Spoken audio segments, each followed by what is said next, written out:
Greetings, Dr. Jeffrey Scott here. This is my market MRI Pro update for Tuesday, June 17th, 2025. Hard to keep my days straight. I've been traveling so much. Fed announcement on tap, and Trump is weighing action on Iran, both of which are probably weighing a little bit on market participants' nerves. Email address marketmripro@gmail.com or hgsidoc@gmail.com. And Google Groups is Top Down Trader. Answering a question that came to me today via email. No, there is no requirement that you own any of my tools to be part of Top Down Trader. This is for educational purposes only. Anything we talk about should be taken in the spirit of education, not investment advice. The intent of this video and every video that I do is to demonstrate the tools of top-down analysis and how I apply them. Trading involves risk. You alone are solely responsible for any investment decisions you make. I may own or intend to buy or sell any stock mentioned in this report. Trading stocks and options should be considered risky and should always consult with your financial advisor before making trades. And I have tools for multiple platforms, but I'm an independent trader. Google Group is called Top Down Trader. It's free to join. Just go to Google Groups, log in, tell me how you want to be notified, and you'll be part of the team. News and earnings. The big news is we got FOMC rate decision tomorrow at 2 o'clock, followed by a Powell press conference. And you can see we'll have some housing and building permits and jobless claims as well. So a big news day, not that much in earnings, at least tomorrow. It's a judgment call to hold stocks over earnings dates. It's bad judgment to not know when your stock's earnings date is scheduled. All right, so let's go on and let's go take a look at the charts and see what we're seeing in the market. So this is my favorite screen. It's on one of my monitors all day long. There are basically four sections. Upper left-hand corner, just some of my favorite ETFs that I'll look to track the markets. You can see the volatility was up 5%. Dollar was up 0.6, and the major indices, considering the move we saw on Monday, were down modestly, 0.74 to 1.07. The Russell finishing at the low of the session, everything else pretty much at their low, in their last quintile. Bitcoin was down 3.72%, and on the last 5 days is down 4.48%. So that gives me an up-to-date during the market. The data is pushed real time every time you refresh. Over here gives me insight to new high, new lows. NYSE barely new highs greater than new lows. The numbers are pretty small, and the NASDAQ is negative again. Bull markets are built on new highs. It's just how I look at things. If I look at the S&P 500 sectors, you can see each of them are negative. The best, excuse me, you say that again, each except for energy are negative, and the best performance beyond that, real estate, financial, are somewhat defensive. If you look at the bottom, discretionary, healthcare, materials, communications brought it up, but as you look at it, the worst performer down 1.7 was discretionary, and again, we had a pretty big move one day ago in the market. When we look at themes, one-day change, most of the themes were negative, but was up: oil exploration, metals and mining, silver, aerospace, cybersecurity, I guess. CrowdStrike all-time highs today, preferred ETFs, and then pretty much everything else, which are a lot, are negative. And then the fourth piece is looking at breadth, real time, looking at number of positive sectors, industry groups, advancing stocks, how many of them are above the midline. Three different indexes. You could see the number of positive sectors, very small in the market on Tuesday, as were industry groups, both significantly lower than the prior day. And it was a rough day for stocks. Only 21% in the S&P 1500 were up, 27 of the NASDAQ, and 28 of the NYSE. If we look at some of the things that I look at, my timing model on the daily chart, we lost the Russell today. This is the buy-sell signal. We're already in a sell signal on the diamonds. We're still in a buy on the daily, on the Qs and the spiders. So clearly an uptrend here is under pressure. If we look at the weekly, and we're a little bit more optimistic. Remember, weekly does not close until the week closes. Come on, weekly. There you go. You could see we're still in a buy on each of the four. So right now we're pulling back in a new uptrend. And I'm still looking for new highs, but with the news going on, a potential U.S. airstrike maybe to take out the last enrichment site that requires the big dam buster bombs or whatever they call them, that could certainly impact on the markets. I look at the indexes. We already know the indexes for the most part had mild pullbacks today. So we could see here the spider down 0.84, still holding above the 17-day off the V bottom. We can see that the Qs were down 0.98, holding the 17-day. The diamonds have broken down and have broken below the 200 and were down 0.74. And then the Russell disappointingly failed at the 200 pretty bad and is now traded down to the 17, was down a little bit over 1%. Um, Volatility popped a bit, not massively, but from down here, any move is a big move, 11%. And then the dollar also had a big rebound, and the dollar on Tuesday was up 0.66%. Looking at commodities, so a day where a risk off day for the markets, you could see a little pop in gold up 0.05%. Silver really on fire, and let's see if we can pull this back. Actually, it's enlarged silver. And really looking, I'm sure it's not all-time highs because I think back to the Hunt Brother days, but let's just put a monthly. And let's tighten. There's the all-time highs back here in 2011. But boy, silver is in a major, major bull move here. And we could see that silver on the day had a big gap and was up 2.15%. Getting extended, but not there yet.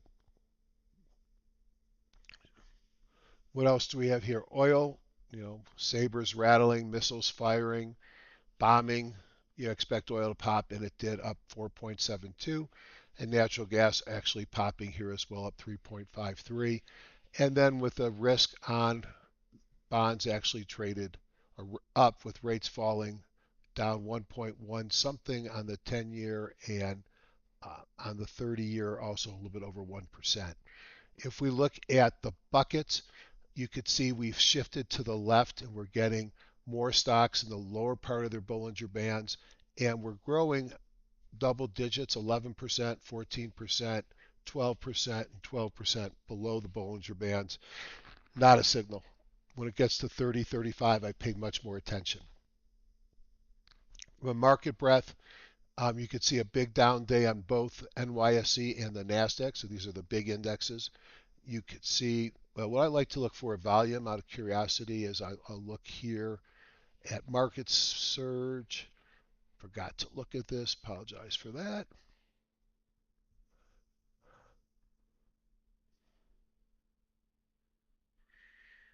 And you could see volume was not impressive. Okay. You can see stocks above the 20 in green, 50 in white, and 200 in red are coming down on each the NYSE and the NASDAQ. No signals there. And if you look here, you see new high, new lows, barely positive on the NYSE, negative on the NASDAQ. AD lines, up, down volume, negative on both, and no new signals.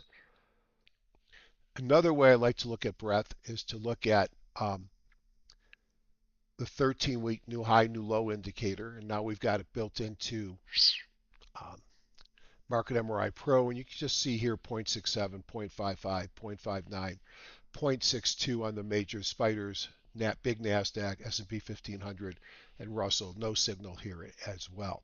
So market thoughts, I think the market's going to have some challenges here. I expect choppy, good days and bad days, news driven.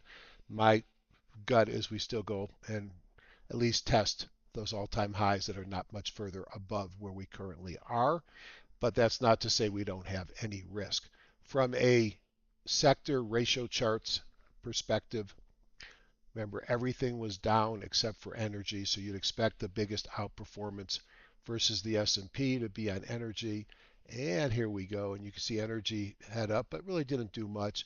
And doing a very quick look, technology versus the S&P is the big leader. And even though I'm worried a little bit about the market for the next couple of days, perhaps with the news, staples, utilities, real estate, and healthcare really are not doing much. And those are the more defensive areas. So we've looked at the market from a top-down perspective. And now I'm going to go and take a look at individual stocks. Now I start with what's called the impulse list, which will populate momentarily. And that impulse list is about 3,600 stocks. I take the NYSE, the NASDAQ, and the Amex. I filter for $1 and 100,000 shares. And typically we'll get about 3,600, 3,500 stocks. So what do I do with this list? Now every stock in this list will be put in a sector in an industry group automatically by our data provider. So if I go the top down and vary by percent, I can see the one group that was positive were energy. These are the different industry groups within energy. These are the different stocks within my model. If I rank them by performance, the leaders were oil, gas, refiners, integrateds, and uranium. So I could take these 41 stocks, maybe rank them by the number of my impulse dots, and just take a look at some of them, see if they look attractive. TTE will be the first one. Got to wake up the data server. Total energies. Is this an integrated? Let's see what we have on it. If you come up here, you got fundamentals. You could see earnings. You could see revenue. You could see growth. You could see dividend. There is a dividend there, except you can't see it.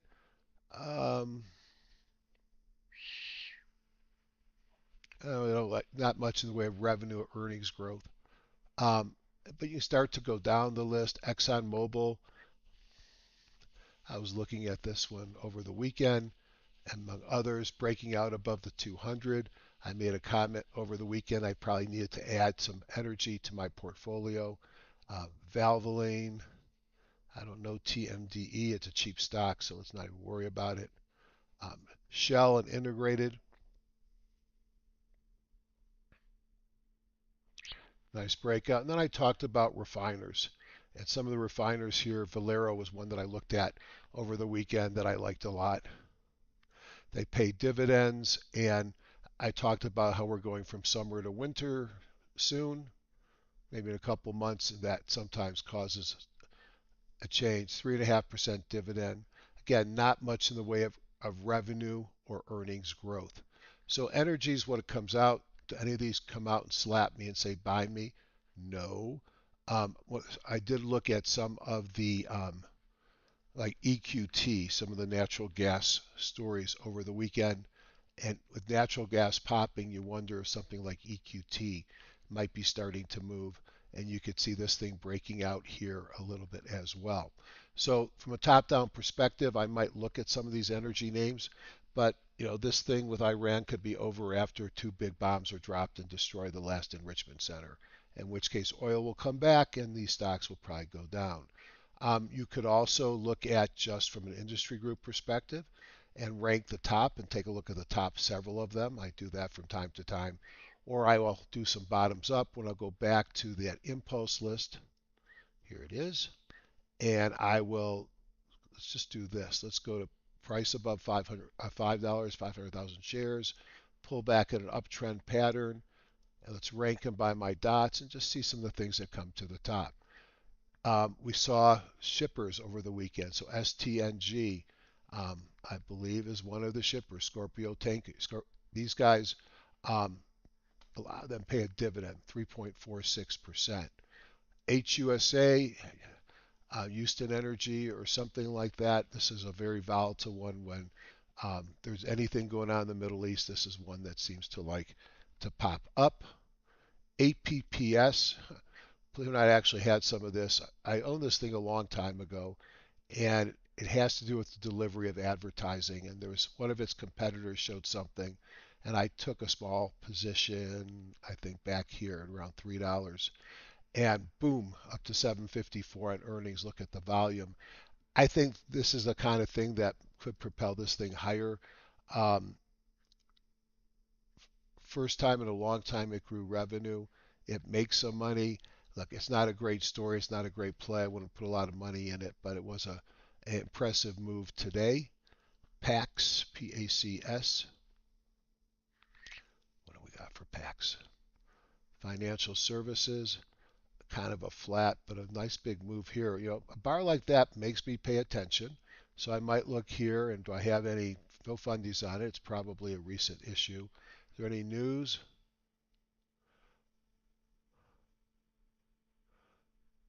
Every time you see something about restatement, um, I get nervous and I go next. Oscar is a managed care company, had a big move.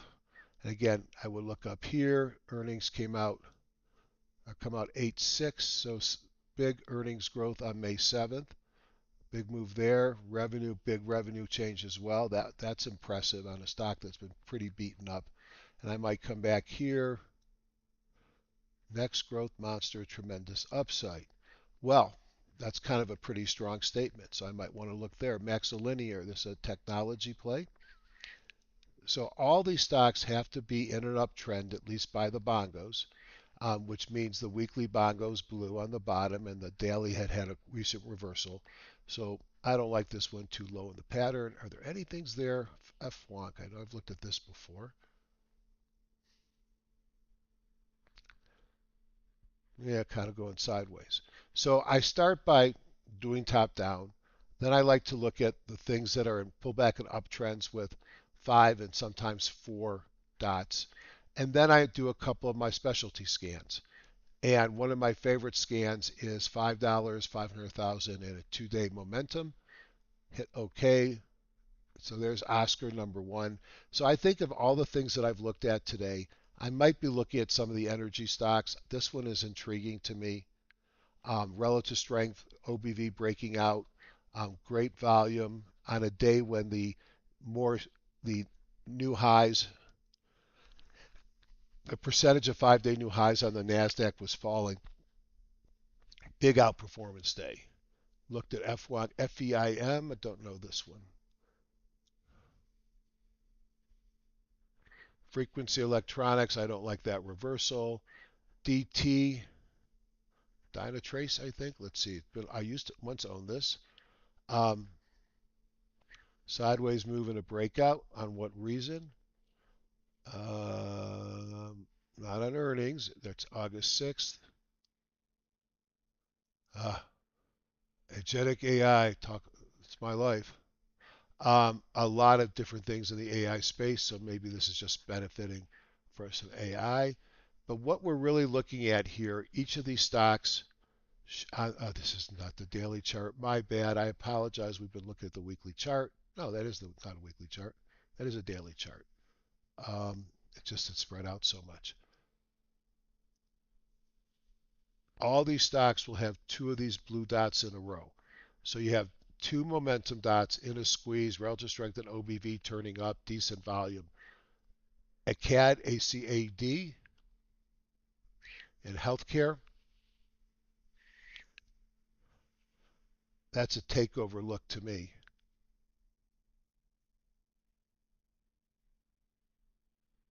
Nope. TENB,